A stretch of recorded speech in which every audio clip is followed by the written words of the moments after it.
కంటే కూతుర్నే కనాలి. అనగనగా కంచుగుమ్మల అను ఒక అందమైన గ్రామం. ఆ గ్రామంలో నారాయణ అనే వ్యక్తి తన భార్య మరియు 2 పిల్లలతో కలిసి ఒక ఇంట్లో నివసిస్తున్నాడు. నారాయణ అదే ఊర్లో ఒక ధాన్యం వ్యాపారిగా ఉంటున్నాడు. ఏమయ్యా నారాయణ, మీ పిల్లలు ఏం చేస్తున్నారు?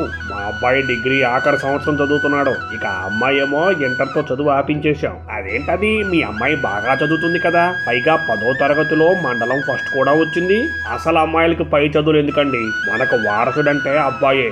నారాయణ మాటలకు వ్యాపారి కాస్త ఆశ్చర్యపోతాడు. కానీ నిజానికి నారాయణకు తన కూతురు మీద ఉన్న ఆలోచన ఇలానే ఉంది. దానికి తగ్గట్టుగా నారాయణ తన కొడుకైన అరవింద్కి కోరినవన్నీ తెచ్చిపెడతాడు. అలానే కూతురైన రాణి మీద అంతగా ప్రేమ అనేది ఉండదు. ఒకవేళ ఎప్పుడైనా ఉదయం వేళ నారాయణ బయటకు వెళ్లే సమయంలో ఆమె గాని ఎదురుపడితే నారాయణ తన మీద కోప్పడతాడు. అసలు నీకెన్నిసార్లు చెప్పాను బయటకు వెళ్లేటప్పుడు ఎదురు రావద్దు అని. అది కాదు నాన్న, ఇంట్లో చెత్త బయట పడేద్దామని వచ్చాను. నువ్వు పుట్టంగానే నా వ్యాపారం మొత్తం నష్టాల్లోకి వెళ్లిపోయింది. మళ్ళీ ఈ మధ్యనే దారి నుండి కోలుకుంటున్నాను. నువ్వు ఇంకోసారి కనుక నాకు ఎదురు పడితే అసలు బాగోదు చెప్తున్నా, ఇక్కడ నుండి పో.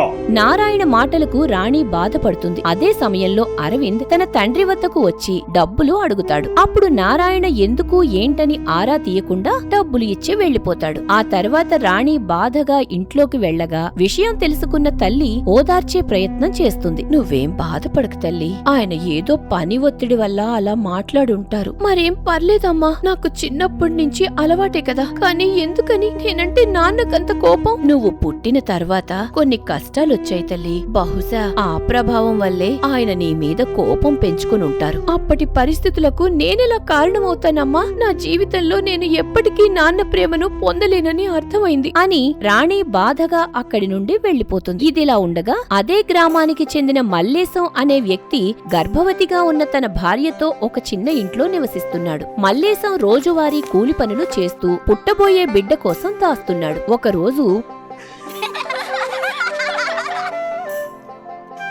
ఇప్పుడెందుకండి ఇవన్నీ? ఈ సమయంలోనే బలమైన ఆహారం తినాలి లత. అయినా ఇవన్నీ నీ కోసం కాదులే, నీ కడుపులో పెరుగుతున్న మా ముద్దుల కొడుకు కోసం. అబ్బో, పుట్టేది అబ్బాయి అని మీకు ముందే తెలిసిపోయిందేంటి? అవును, ఈసారి నాకు మగబిడ్డే పుడతాడు. మల్లేశం తన భార్యను చాలా జాగ్రత్తగా చూసుకుంటున్నాడు. దానికి గల కారణం, గతంలో లత కాన్పు సమయంలో 2 సార్లు పుట్టబోయే పిల్లలు చనిపోయారు. అందుకే ఈసారి అలా జరగకూడదని మల్లేశం ప్రతిరోజు ఆ దేవుణ్ణి కోరుకుంటున్నాడు. ఏవండి, మీతో ఒక విషయం గురించి మాట్లాడాలి. ఏదైనా ముఖ్యమైన విషయం అయితే చెప్పు, లేదంటే రేపు ఉదయం మాట్లాడుకుందాం. అదేనండి, మన అమ్మాయికి పెళ్లిడొచ్చింది కదా, ఏదైనా ఒక మంచి సంబంధం చూసి పెళ్లి చేస్తే ఒక బాధ్యత తీరుతుంది కదా.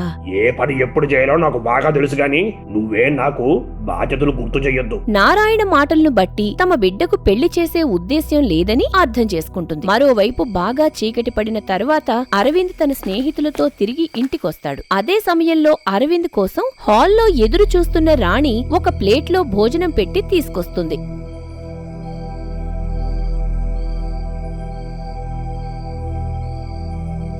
నాన్న వాళ్ళు నిద్రపోయారా? నిద్రపోయారులే గాని నువ్వేంట్రా ప్రతిరోజు ఆలస్యంగా వస్తున్నావు? నేనెప్పుడొస్తే నీకెందుకు, నువ్వు బుద్ధిగా ఇంట్లో కూర్చుంటే సరిపోతుంది. అరవింద్ తినేసి అక్కడి నుండి వెళ్లిపోతాడు. ఆ తర్వాత ఇంట్లో పనులన్నీ పూర్తి అయ్యాక నిద్రపోవటానికి వెళ్తుంది. ఆ విధంగా కొన్ని రోజులు గడుస్తాయి. మరోవైపు తండ్రి భయం లేని అరవింద్ చదువు మీద దృష్టి తగ్గించి స్నేహితులతో దుబారాగా ఊర్లో తిరగటం మొదలు పెడతాడు. రే అరవింద్, నిన్ను మీ ఇంట్లో ఏమన్నారా?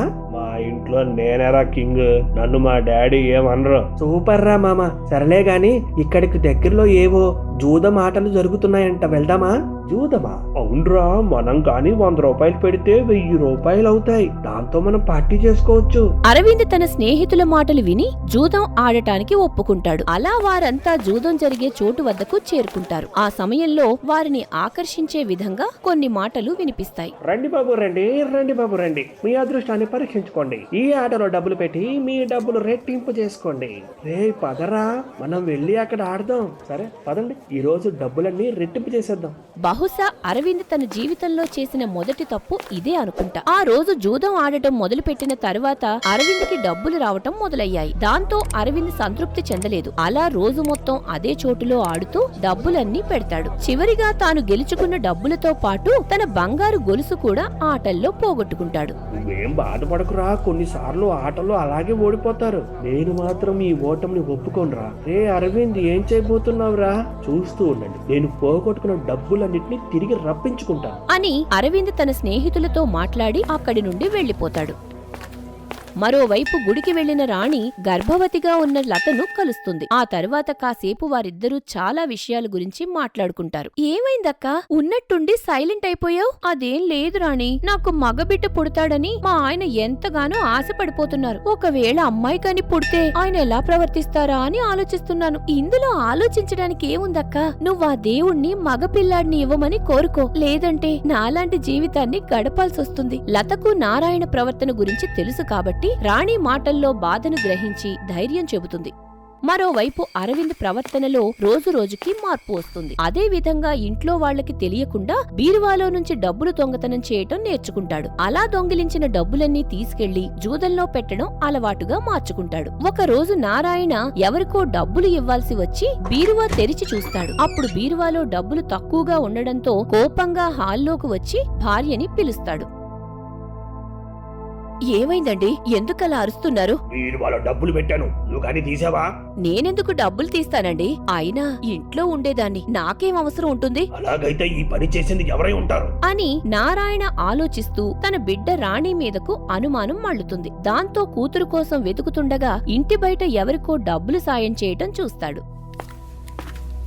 ఆ సమయంలో ముందు వెనుక ఆలోచించకుండా కూతురు మీద చెయ్యి చేసుకుంటాడు. నా డబ్బులన్నీ నువ్వు దారాదత్తం చేస్తున్నావా? ఇంకోసారి కనుక డబ్బులు ముట్టుకున్నట్టు తెలిస్తే నీ అంతు చూస్తా అని నారాయణ కోపంగా అక్కడి నుండి వెళ్లిపోతాడు. ఇంతలో బాధపడుతున్న కూతురు వద్దకు పద్మ వచ్చి, అయ్యో, అవి నువ్వు దాచుకున్న డబ్బులని చెప్పొచ్చు కదా తల్లి. అసలు నాన్న నా మాట వినే స్థితిలో ఉన్నారా చెప్పమ్మా? ఈ ఇంట్లో నేను ఉండటం ఆయనకి ఇష్టం లేదనుకుంటా. నువ్వు చూస్తూ ఉండు, ఏదో ఒక రోజు ఆయన తన తప్పును తెలుసుకుని నిన్ను దగ్గరికి తీసుకుంటారు. అది కలలో కూడా జరగదులే అమ్మా అని రాణి తనలో తాగిన ఆవేదనను వ్యక్తపరుస్తుంది. ఒకరోజు అరవింద్ ఎప్పటిలా జూదం దగ్గర డబ్బులు పోగొట్టుకుని తిరిగి వస్తున్న సమయంలో నారాయణకు పరిచయం ఉన్న ఒక వ్యక్తి అరవింద్ ను చూస్తాడు. ఆ తరువాత సాయంకాలం వేళలో నారాయణను కలిసి కొడుకు భాగోతం గురించి తండ్రికి వివరించి చెబుతాడు. ఆ మాటలన్నీ విని నారాయణ ఆశ్చర్యపోతాడు. అదే విధంగా ఇన్ని రోజులు ఇంట్లో డబ్బులు పోవడానికి కారణం తన అల్లారు ముద్దు కొడుకు చేశాడని నారాయణ తెలుసుకుంటాడు.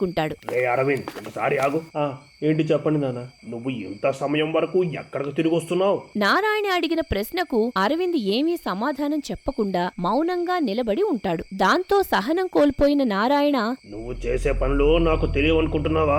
నీకు జూదం అలవాటు కూడా ఉందా గాడిద?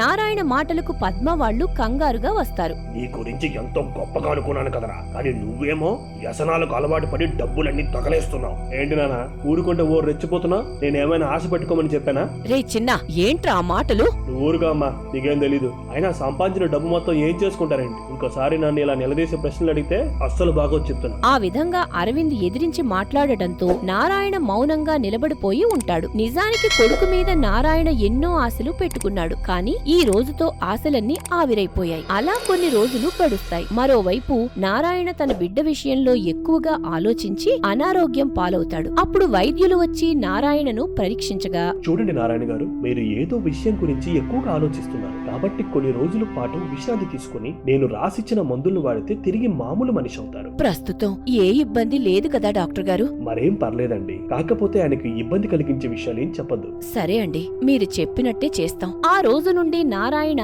ఇంటి పట్టునే ఉంటూ విశ్రాంతి తీసుకోవడం జరుగుతుంది. దాంతో అరవింద్కి మరింత విచ్చలవిడితనం వచ్చి ఊర్లో బలాదూరుగా తిరుగుతాడు. ఈ విషయంలో తల్లి కూడా తన బిడ్డను ఏమీ అనలేకపోతుంది. ఒకరోజు ఎప్పటిలా అరవింద్ బయటకు వెళ్తున్న సమయంలో, రే చిన్న, కొంచెం ఈ మందుల చీటీ తీసుకెళ్లి నాన్న కోసం మందులు తీసుకురారా. నేను ఇప్పుడేం తీసుకురాలేనమ్మా, నాకు చాలా పనులున్నాయి. అది కాదురా, ఇప్పుడు ఈ మందులు చాలా అవసరం. అబ్బా నన్ను విసిగించుకో, ఇప్పుడు మందులు గాని వేసుకోకపోతే చచ్చిపోతానా ఏంటి? ఈ మాటలన్నీ మంచం మీద ఉన్న నారాయణ విని కంటతడి పెట్టుకుంటాడు. ఆ తరువాత అరవింద్ ఇంటి నుండి వెళ్లిపోగా రాణి వచ్చి తల్లి వద్ద నుండి మందుల చీటీ తీసుకుని మెడికల్ షాప్ కి బయలుదేరుతుంది. అలా షాప్ నుండి తన తండ్రికి కావలసిన మందులన్నీ తీసుకుని తిరిగి ఇంటికి వస్తుంది. ఆ రోజు నుండి రాణి తన తండ్రి పక్కనే ఉంటూ సేవలు చేస్తుంది. ఏంటిది అన్నప్లేట్ డబ్బులు తీసుకొచ్చావు? నీకేమైనా పిచ్చి పట్టిందా? పిచ్చి పట్టింది నాకు కాదురా, నీకు. అయినా నీకు డబ్బులుంటే చాలు కదా, ఈ డబ్బులు తిని నీ ఆకలి తీర్చుకో. ఇప్పుడేంటి నాకు ఈదబదలు చేయడానికి వచ్చావా? అదేం లేదురా, నీకు మన నాన్న మూర్ఖత్వం ఏంటో చెప్పాలనుకుంటున్నా. రాణి మాటలను కొద్ది దూరం నుండి తల్లి ఆసక్తిగా వింటుంది. నాన్న నీ మీద ఎన్నో ఆశలు పెట్టుకున్నాడు కదా, ఆయన నిజంగా మూర్ఖుడురా. ఎప్పుడైనా నీకు కష్టం వస్తుందేమో అని అనుక్షణం ఆలోచించి తప్పు చేశారు అని రాణి తన తండ్రి యొక్క గొప్పతనం గురించి చెప్పకనే చెబుతుంది. ఆ మాటలకు అరవింద్ కాస్త సిగ్గు తెచ్చుకుంటాడు.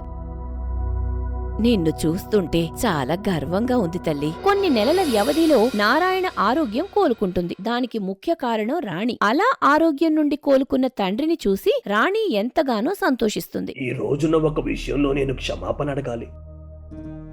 నిన్ను ఎన్నో ఏళ్ల నుండి బాధ పెడుతున్నా. నేనెప్పుడు నిన్ను ఒక మనిషిలా కూడా చూడలేదు. కానీ నా పరిస్థితి బాలేనప్పుడు నువ్వు నన్ను ఒక బిడ్డలాగా చూసుకున్నావు. అయ్యో, ఇప్పుడు అవన్నీ ఎందుకు నాన్నా? లేదు తల్లి, ఈ సమాజంలో నాలాంటి తండ్రులు ఎంతో మంది ఉన్నారు. వారంతా కూడా వారసుడంటే కొడుకుగా భావిస్తూ కూతురిని ఏమాత్రం పట్టించుకోవడం లేదు అని నారాయణ తనలో దాగిన ఆవేదనను బయటపెడతాడు. ఆ మాటలను బట్టి తన తండ్రి దృష్టిలో తన స్థానం ఏమిటో అరవింద్ కూడా అర్థం చేసుకుంటాడు. అప్పుడు నారాయణ తన కూతుర్ని క్షమాపణలు అడుగుతాడు. అది చూసి పద్మ కంటతడి పెట్టుకుంటుంది. ఈ విధంగా వారంతా ఒక్కటవుతారు. సర్లేండి, మీకు ఏదో పనుందన్నారు కదా, బయలుదేరండి.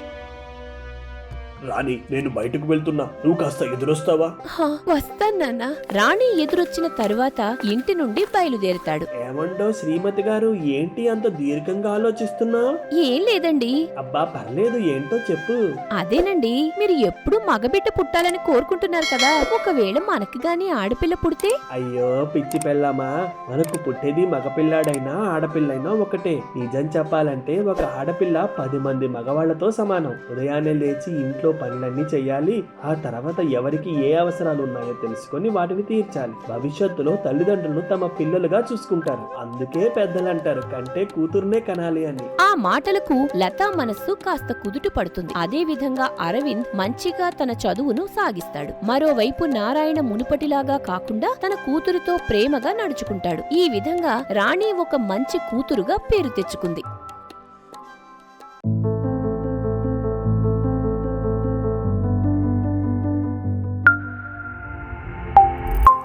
For more videos, please subscribe our channel.